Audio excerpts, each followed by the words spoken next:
जय हिंद दोस्त। बता दूं कि बिहार होम गार्ड का फॉर्म भरा जा चुका है। फॉर्म भरने के बाद अब बच्चों के मन में दो तीन तरह के क्वेश्चन आ रहे हैं कि पहला कि एडमिट कार्ड कब से जारी होगा, दूसरा हमें इंपॉर्टेंट डॉक्यूमेंट क्या क्या ले जाने हैं अपने फिजिकल के समय, और तीसरा कि फिजिकल कब से चालू होगा।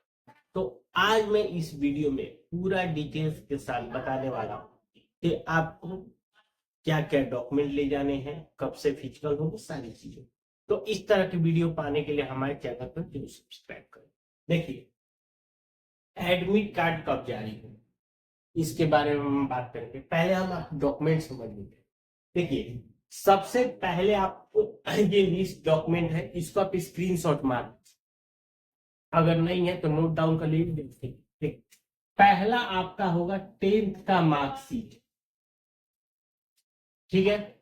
दूसरा 10th का सर्टिफिकेट, जिसके पास अगर 10th का सर्टिफिकेट अगर नहीं हो निकाला है या बच्चा अभी फिलहाल में पास किया है, तो अगर नहीं है कोई बात नहीं है, अपने स्कूल में एक बार पता कर लेगा, अगर है तो आप वहां से निकाल लीजिए, वरना आप अपना मार्कशीट भी ले लेंगे। दूसरा 12th का मार्कशीट और 12th का सर्टिफिकेट, जो भी बच्चे मतलब अगर एक दो साल के पुराने हैं, सभी के मार्क्स आ गए हैं, ठीक है, क्योंकि आपने फॉर्म बात निकाल ही लिए होंगे।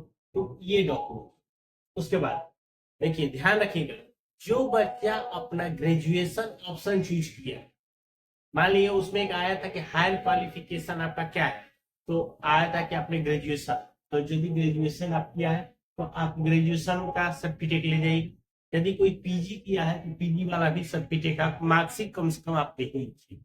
ये ऑप्शनल है, जो डाला है उसी के लिए है, जो ये नहीं डाला उसके लिए नहीं। तो उसके बाद देखिए एनसीएल, एनसीएल कौन ले जाएगा? जो बीसी और ईबीसी कैटेगरी के बच्चे हैं वो अपना एनसीएल ले जाएंगे। जो जनरल कैटेगरी है ईडब्ल्यूएस में आते हैं वो अपना ईडब्ल्यूएस ले जाएंगे, और एससी एसटी वाले अपना कास्ट सर्टिफिकेट ले जाएंगे। निवास प्रमाण पत्र सभी लोग ले जाएंगे।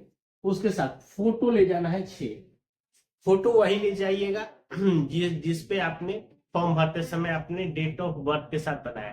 कुछ बच्चों में डालो, जो बच्चे, बहुत लोग कंफ्यूज थे कि सर मैंने फोटो बिना डेट ऑफ बर्थ के अपलोड कर दिया, तो आप काम करेंगे, जो फोटो आपने अपलोड किया है उसी फोटो को अपना डेट ऑफ बर्थ बना के, दूसरा फोटो मत यूज करिएगा, उसी फोटो को बना के आप उसको ले जाइएगा। उसके बाद आप अपना आधार कार्ड ये दो। अब देखिए, एक कैरेक्टर सर्टिफिकेट है। देखिए, कैरेक्टर को लेकर कंफ्यूज मत होइए। अगर जिसके ने किसी ने कैरेक्टर बनवा लिया है तो अपना कैरेक्टर ले जाएगा, और यदि कोई नहीं बनवाया है तो कोई जरूरी नहीं है।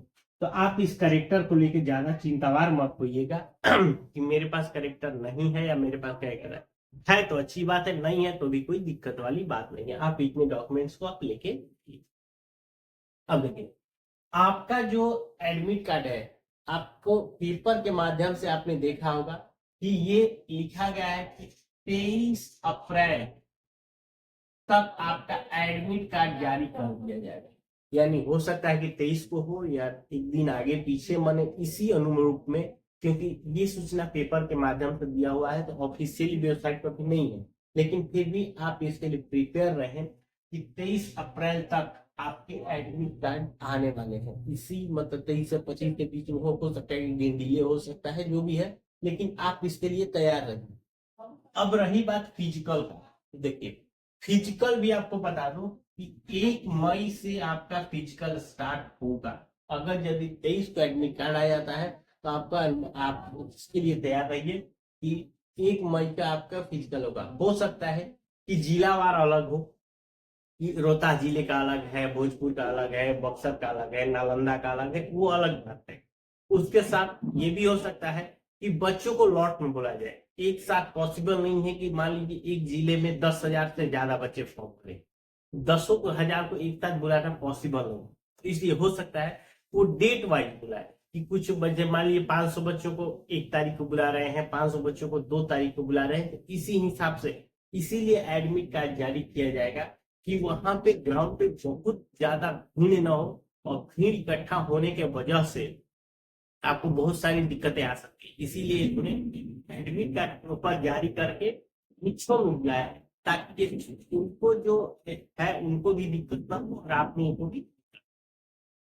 इसीलिए आप लोग जो भी फिजिकल की तैयारी कर रहे हैं, कोई एकेडमी ज्वाइन किया है, कोई सेल्फ से कर रहा है, जो भी है, तो आप उसको जी तोड़ से अपना तैयारी करिए। एक चीज मैं आपको फिर से थोड़ा सा पहले बताया हूँ कि आप लोग जो अभी प्रैक्टिस कर रहे हैं, इसको आप देखिएगा, ध्यान रखिएगा कि आपकी जो प्रैक्टिस होती है वो सुबह 6 या 5 बजे से लेकर 9 बजे तक होती है, ठीक है। लेकिन ये जरूरी नहीं है कि आपको जो रनिंग मिलेगा वो इतनी के ही बीच में मिलेगा।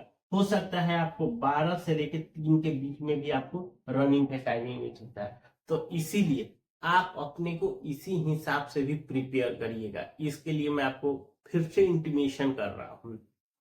आप ये भी मत केवल सोचिए कि केवल सुबह के पहर में ही आपको मतलब दौड़ना है। आप अपने अपने एनर्जी कहे जैसे भी कहे, आप इस हिसाब से रखिए कि आपको ज्यादा टेम्परेचर में भी, क्योंकि अभी धीरे धीरे टेम्परेचर बढ़ रहा है, तो उस टेम्परेचर में भी आपको दौड़ने को मिले, आप इजिली दौड़ पाए, ठीक है। और इसके बावजूद भी अगर आपको कोई और कंफ्यूजन है, हमें नीचे कमेंट करके पूछ सकते हैं। मिलते हैं नए वीडियो में, तब तक के लिए